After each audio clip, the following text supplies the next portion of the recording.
Mesdames et messieurs, bonsoir et bienvenue à cette première livraison du journal télévisé sur la radio-télévision nationale congolaise. La RDC va commémorer demain, samedi 4 janvier, le maître de Kasavubu, 4 janvier 59. Le pays s'est réveillé avec des émeutes à Kasavubu réclamant l'indépendance du pays. Ces manifestations à Léopoldville ont dégénéré et cet événement donnera un élan aux revendications indépendantistes qui trouveront un écho dans un discours prononcé par le roi Baudouin Ier le 13 janvier. Rappel historique de ces émeutes avec Oscar Mbalkaïch. 4 janvier 1959, des émeutes éclatent à Léopoldville, capitale du Congo belge, aujourd'hui Kinshasa. Des troubles qui ont été sanctionnés par une sévère répression des autorités belges. Le 4 janvier 1959, l'ABACO, Alliance des Bas-Congo, prévoit de tenir une assemblée à l'IMCA, commune de Kalamou. Le leader de l'ABACO, Joseph Kasavubu, le 4 janvier, un court discours annonçant que la réunion aura lieu après une déclaration du gouvernement belge prévue le 13 janvier de la même année. Mais la goutte d'eau qui a fait déborder les vases, c'est la défaite de l'ASV Club face à l'équipe de Mikado. Ne pouvant pas supporter cette défaite, des dizaines de supporters déçus se sont joints aux militants de l'ABACO. La violence a fait parler d'elle. Des maisons, magasins, missions religieuses et symboles de l'autorité coloniale ont été vandalisés. 4 jours de meurtre, le bilan aussi entre 49 morts et des centaines de disparus. Kasavubu et d'autres meneurs de l'ABACO ont été arrêtés et emprisonnés pendant quelques mois. Et la date du 4 janvier sera ainsi dédiée aux martyrs de l'indépendance, car elle a accéléré l'accession de la RDC à sa souveraineté nationale et internationale. C'est dans cette vague de revendications des indépendances en Afrique que la République démocratique du Congo va accéder à sa souveraineté aussi bien nationale qu'internationale le 30 juin 1960. Et les Congolais pouvaient exulter indépendance tcha-tcha. La célébration du 4 janvier nous amène à Mweneditou, assassinat de 2 Chinois à Mweneditou. Nous sommes dans la province de la Lomami. Le gouvernement congolais exprime son regret et entend infliger des sanctions exemplaires aux auteurs de ce meurtre. La ministre des Affaires étrangères l'a dit à l'ambassadeur chinois en poste à Kinshasa.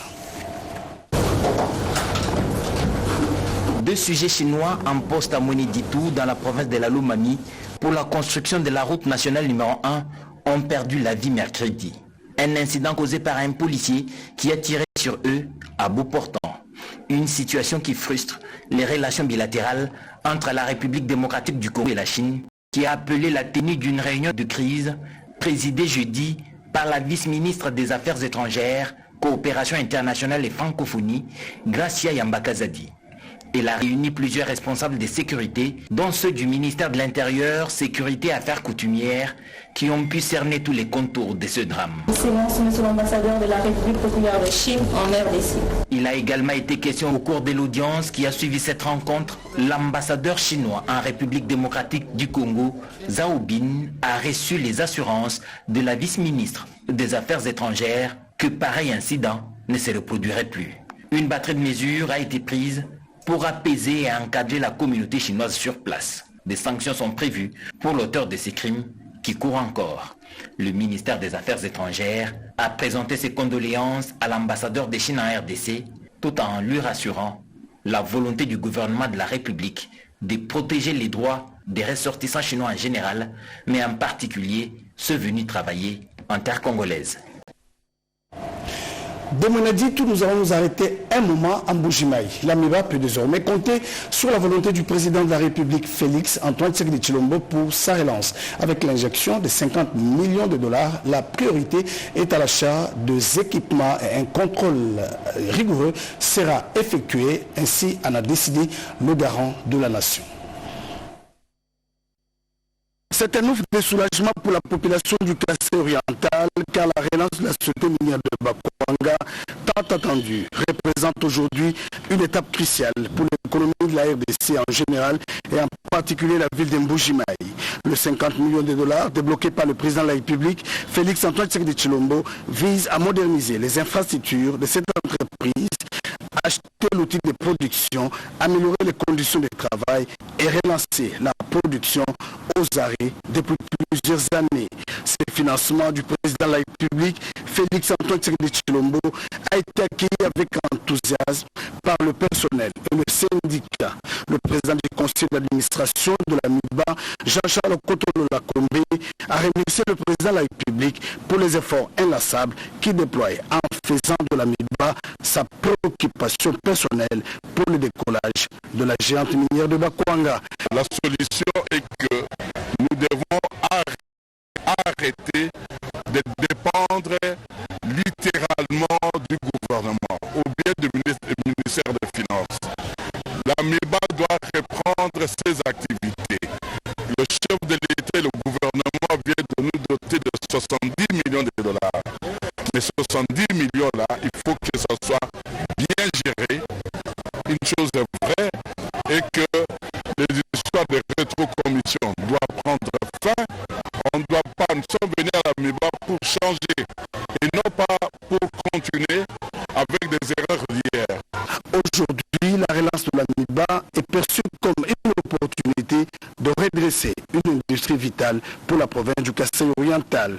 La société minière de Bakwanga a longtemps été un acteur majeur dans l'exploitation du diamant. Cependant, des problèmes de gestion, de maintenance et de corruption ont conduit à un déclin significatif. Le président du conseil d'administration, Jean-Charles Kotolo Lakombe, devant les retraités, a rassuré ces derniers quant à la reprise et au paiement de leurs rentes. Retour à Kinshasa. Le professionnel de médias appelé à multiplier les actions de sensibilisation de la population sur la prévention du VIH-Sida. Une journée d'échange sur la situation épidémiologique de cette maladie en RDC a été organisée à leur intention par le programme national de lutte contre le Sida, CCEP Nicole. Au cours de cette rencontre, les professionnels des médias ont eu assez d'informations sur les IST et l'état de la riposte au VIH grâce aux interventions des experts du PNLS. Madame Mireille Bamboulé, chargée des communications adjointes du PNLS, a démontré les avancées significatives enregistrées par la RDC dans la prise en charge de cette pandémie. Le réseau des communicateurs pour la population RCP s'oriente vers une communication de proximité dans la lutte contre le VIH, a fait savoir son coordonnateur Adonis Bopé. Madame Charlotte Makengo propose l'intégration des aspects genre et droits humains dans les stratégies de lutte contre le VIH. Pour sa part, Madame Marceline Makoulou, chargée des communications du PNLS, a axé son intervention sur le message de prévention et de lutte contre ces virus. Et plus de 80% des jeunes n'ont pas assez d'informations sur le VIH, a fait savoir le médecin directeur adjoint du PNLS. La situation épidémiologique change au jour le jour. Chaque jour, il y a des aspects qui s'ajoutent par rapport au VIH. Chaque jour, il y a ce que nous appelons les jaugeages. C'est-à-dire que nous faisons des enquêtes pour savoir où étions-nous et où en sommes-nous. Est-ce que nous évoluons bien? Est-ce que ça ne va pas? À noter que le PNLS utilise la stratégie tester, traiter pour une bonne prise en charge des malades du VIH-Sida. Rendons-nous dans le Maniema. Ici, le vice-gouverneur de cette province a fait une ronde pour régler des problèmes transfrontaliers. Il était à la frontière avec le Nord Kivu. Voici ce reportage signé nos confrères de Maniema. C'est à Losso, une localité située à 98 km de Lubutu, à la limite entre le Maniema et le Nord Kivu, que le vice-gouverneur vient de clôturer sa mission d'itinérance au nord du Maniema.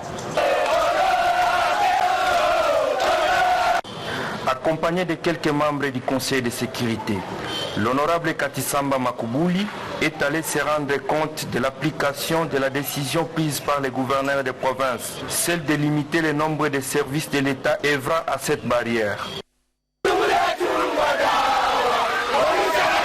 Dans ce speech de quelques minutes devant la population locale, le numéro 2 de la province a invité cette dernière à soutenir le gouvernement provincial piloté par le gouverneur Moussa Kabankoubi Moïse qui a initié la taxe conventionnelle afin de permettre à la province de se désenclaver avec l'ouverture des routes qui relient le Maniema avec d'autres provinces du pays.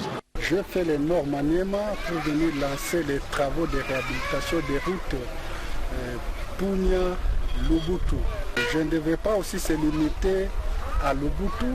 Il m'a fallu aussi aller palper du doigt sur la réalité du terrain au niveau de Ayane concernant le problème de la barrière parce que nous avions limité le nombre de services qui doivent prester à la barrière. Mais ici à Osso, la situation est bonne car tous les services qu'on a affectés à la barrière, c'est le même service qui reste à la barrière par rapport à Ayane. Au niveau de l'Ayane où il y avait un peu de contradiction, c'est pourquoi nous étions obligés avec le Conseil de sécurité de pouvoir mettre l'ordre sur la barrière Ayane en remettant les gens qui ont été nommés à leurs fonctions.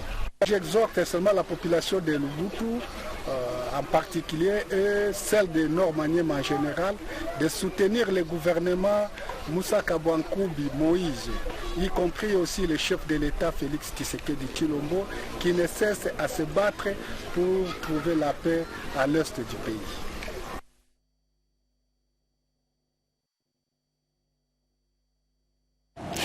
On reste dans cette partie du pays, relance agricole, le Haut-Ouélé en pleine campagne de recherche de semences améliorées à fournir aux agriculteurs. C'est dans cette optique que le gouverneur de cette province, Jean Bakomito Ngambo, a visité le jeudi dernier un site de pépinière de 3 hectares ouvert dans la périphérie de la ville. Reportage avec nos confrères de cette province.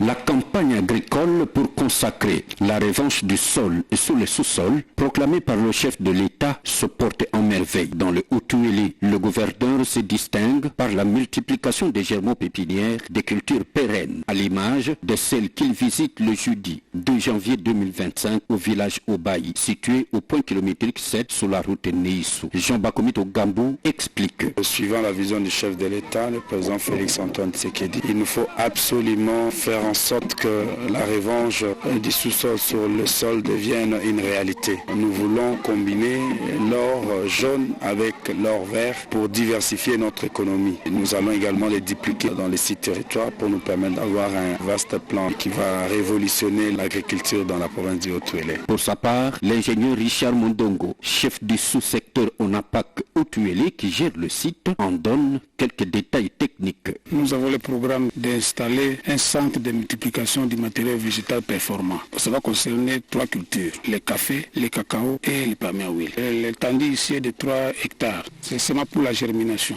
Et ça va maintenant s'éclater en pépinière. Nous allons aussi faire le café par le bouturage ici même. Après ça, les plantures vont aller dans des plantations. Le professeur révérend père Roger Gaïssé, dont la suite du gouverneur, félicite ce dernier et l'encourage dans cette relance agricole. Il était le grenier du café autrefois, que c'est important que le gouverneur ait mis l'accent sur ça. Je pense quelque chose d'encourageant. Il est à noter que 2 mois après, ces plantules seront distribuées gratuitement à plus de 1000 paysans du territoire de Rungu et environ. Papa gouverneur Jean Bakomito Azana Makanisi Kitoko a valorisé le café et ça dit c'est 5000. Notre PC, grand merci.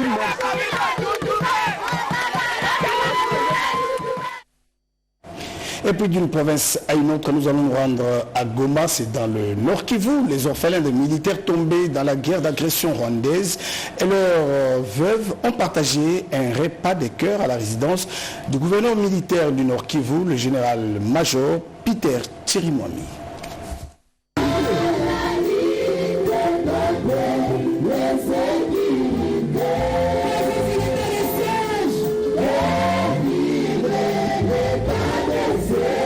Ce Ce chant de bienvenue dit tout au gouverneur militaire du Nord Kivu qui fête le nouvel an 2025 avec les orphelins de la guerre, mais également avec les enfants sortis des groupes armés, très résilients. Le général-major Peter Chirimwami Nkuba, gouverneur du Nord Kivu, a fait les déplacements ce 1er janvier 2025 avec son épouse et leurs enfants. Dans leur jubéchière, ils ont des vivres pour apporter joie et espoir, tel qu'il le dit dans son speech. Nous savons que la guerre, c'est une circonstance passagère. Mais nous avons de l'espoir. Parce que le président de la République, le gouvernement de la République est déterminé pour ramener la paix dans notre province. Et vous allez être libre d'ici quelques moments. Le remerciement du coordonnateur de l'orphelinat Peace Live Center qui les reçoit ont colorié ces moments de fête. Je suis très heureux à cette date aujourd'hui de recevoir le gouverneur militaire du Nord Kivu qui nous a rendu visite, qui nous a bénis, qui a béni les enfants et nous sommes très heureux de vous recevoir tous. Puis, le cortège du chef de l'exécutif s'ébranle vers le centre médical La Reconnaissance où l'action de la famille Chirimwami était également attendue. Pendant ce temps, nous allons nous rendre dans le Haut-Katanga, précisément à Mitwaba. Les élus provinciaux de ces coins de la République communient avec la population. Occasion pour eux de remercier le président de la République, Félix Antoine Tshisekedi Tshilombo, pour les différentes réalisations dans le cadre du programme PEDEL 145 territoires à Mitwaba. Communier avec leur électorat de Mitwaba, voilà les mobiles du déplacement le 31 décembre 2024 dernier des élus provinciaux de cette partie de la province du Haut-Katanga, à savoir Kadinga Mulundule Georges, ministre provincial de l'éducation, recherche scientifique, nouvelles citoyenneté, communication, culture et art, jeunesse et sport, Kishimbangoy, Patrice et John Kiandoa, tous deux députés provinciaux élus de Mitwaba. Le ministre Georges Kadinga Mulundule s'est adressé à la population. Il a, de prime abord, remercié le chef de l'État, Félix Antoine Tshisekedi Tshilombo, pour les différentes réalisations visibles dans les territoires. Entre autres, la construction de 10 écoles et 5 centres de santé dans un tas record dans le cadre de PEDEL 145 territoires, l'asphaltage de la route Mitwaba et bien d'autres projets. Ensuite, il a dit merci au gouverneur Jacques Aboula Katoué pour l'avoir nommé ministre provincial et de l'apport de son gouvernement à Mitwaba. Par rapport à la révision constitutionnelle, l'élu de Mitwaba n'est pas allé par les dos de la cuillère.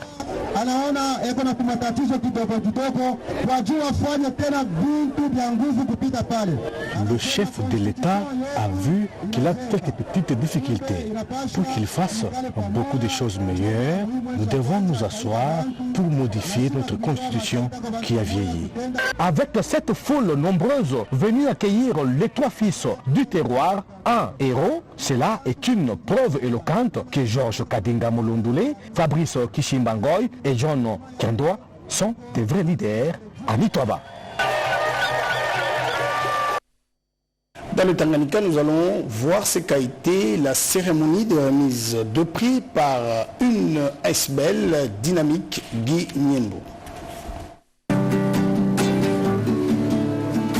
C'est au cours d'une soirée emblématique organisée par la dynamique Guilin Niembo des jeunes en abrégé dans la salle polyvalente de l'hôtel Cham. C'est lundi 30 décembre 2024 que les jeunes ici de tous les 7 territoires, plus la ville de Kalemi qui compte la province du Tanganyika, ont reçu les prix à hauteur de 3 millions de francs congolais chacun pour entreprendre des activités agricoles dans l'objectif de lutter contre l'insécurité alimentaire, mais également de booster les initiatives juvéniles. Cependant, après une période de collecte de projets, les meilleurs se sont vus honorés, chose qui était comme un rêve dans le chef de la population locale où le lauréat de Kalemi-Ville, ingénieur Patrick Kachangé, a brossé les mots de remerciement à l'endroit de l'initiatrice Madame Arenda Yalomba, cadre de la dynamique précitée, et appelle ses pairs au travail.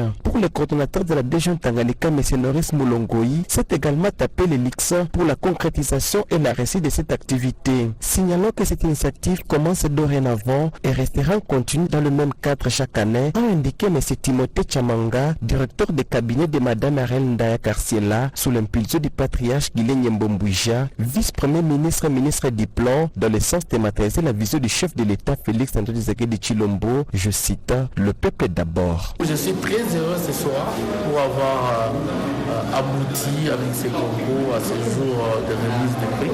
C'est vraiment une fierté, vu aussi que les jeunes ont répondu à notre appel, ils ont suivi les instructions et ils ont produit du travail dont la province a vraiment besoin. Nous allons, parce que nous avons parlé de prix à Kalemi, nous allons nous rendre à Bukavu. C'était presque pratiquement la même réaction dans le cadre des festivités de fin d'année 2024. L'émission Famille Debout, produite à la radio-télévision nationale congolaise. Bukavu a organisé une émission concours au cours de laquelle les couples ont obtenu des prix. Marianne Mouigua. Sous le haut patronage de la radio-télévision nationale congolaise, l'émission Famille Debout de la RTNC a mis à l'honneur les couples lors d'enjeux concours avec les 6 couples et avec comme thématique Ndoa Busara ou la sagesse du mariage le samedi 28 décembre 2024. Ce jeu concours qui a regroupé des couples de 3 communes de la ville de Bukavu ont vécu des moments intenses, répondant avec passion aux questions posées. Les couples participants ont remercié la productrice de l'émission Famille Debout, Mme Hortense Fora Birato, et ses partenaires pour l'accompagnement constant des foyers qui les aident énormément dans leur quotidien, indiquant que cette initiative est vraiment salutaire et espère bénéficier davantage de ces initiatives. Le couple bénéficiaire du trophée a de toute émotion remercié la RTNC et l'initiation de l'émission Famille Debout, ainsi que des projets pareils qui émerveillent des couples. Quant à Hortense Fora Birato, productrice de l'émission Famille Debout, a adressé des chaleureuses félicitations aux heureux gagnants qui sont repartis avec une casserole réchaud, une radio, un bidon d'huile de 25 litres, un sac de riz de 25 kilos, des assiettes plates, des bouteilles de vin, tout en leur souhaitant des vœux les meilleurs. Signalons que le couple gagnant est de la commune de Bagira. La cérémonie de remise des prix a connu la présence du sous-directeur en charge de l'audiovisuel de la RTNC, du directeur provincial du Renatelsat et autres invités. C'était à l'hôtel La Roche, sous l'animation de M. Dieudonné Agni Kibala et Mme Hortense Fora Birato. Rendons-nous dans l'espace Grand Kasaï. Le tribalisme doit être banni sur toutes ses formes, sur l'ensemble de l'espace Grand Kasaï. L'appel est de collectif de jeunes de l'espace Grand Kasaï. Les jeunes de l'espace Grand Kasaï montent au créneau et fustigent tout discours clivant susceptible de renforcer les inégalités ou encore les sentiments tribaux. Dans une déclaration, ils dénoncent les propos jugés tribaux de certains opposants. Nous signalons que ces déclarations dangereuses, M. Fayoulou, s'inscrivent dans la même logique que celles ayant conduit à des drames historiques. L'histoire renseigne à quel point les paroles de haine peuvent engendrer des violences massives. Ainsi, nous ne tolérerons pas que de tels agissements soient encore reproduits en République démocratique du Congo. En outre, ils en appellent à la vigilance de la communauté internationale et nationale en cas de dérapage. Que la communauté internationale dispose de mécanismes précis pour traduire en justice ce qui incite à la violence. Les auteurs de tels discours, à l'instar de ceux condamnés par le tribunal pénal international pour le Rwanda, ces gens-là doivent comprendre que l'impunité n'a pas sa place dans le monde d'aujourd'hui. Le Congo reste un et indivisible.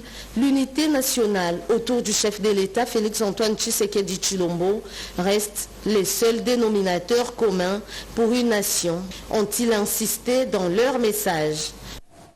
Amboujima par contre la réforme constitutionnelle annoncée par le président de la République Félix Antoine Tshisekedi Tshilombo enregistre chaque jour de nouveaux adhérents au Kasaï oriental. Le sénateur José Mpanda appelle la population à soutenir cette idée du président de la République pour une réélecture de la loi fondamentale.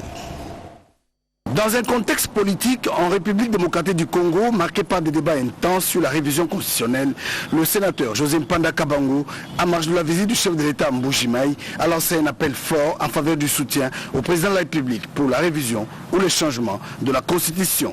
Pour le sénateur José Mpanda, cette démarche cruciale du président de la République donnera au pays une loi fondamentale forte pour le développement de la RDC. Devant une foule compacte au rythme de la musique folklorique de Bayuda, le sénateur José Mpanda a souligné l'importance de la révision constitutionnelle pour garantir la stabilité politique et sociale du pays. Il a appelé la population à soutenir la vision du chef de l'État, Félix Antoine Tshisekedi Tshilombo.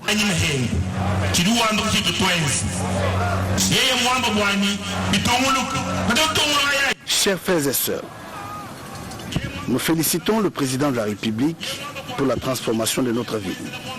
Comme lui, il a lancé l'idée du changement ou révision de la Constitution. Que devons-nous faire? Suivre les pas du garant de la nation. Nous devons tous soutenir cette révision de la Constitution pour le bien-être des Congolais. Cette Constitution est mauvaise, freine le chef de l'État dans ses actions.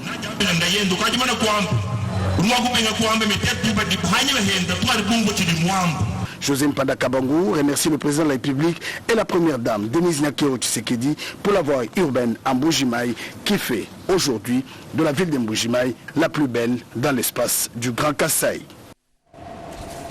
Fin de ce journal de Souzi Ngoy, réalisé par Simon Kankolongo avec les concours rédactionnels de Christelle Louindoula et Fanny Malonga. Rendez-vous avec l'actualité sur la RTNC, c'est tout à l'heure à 20h avec Cédric Kenina. Quant à moi, je vous souhaite mes meilleurs voeux pour l'année 2025 et rendez-vous demain à la même heure sur la même chaîne.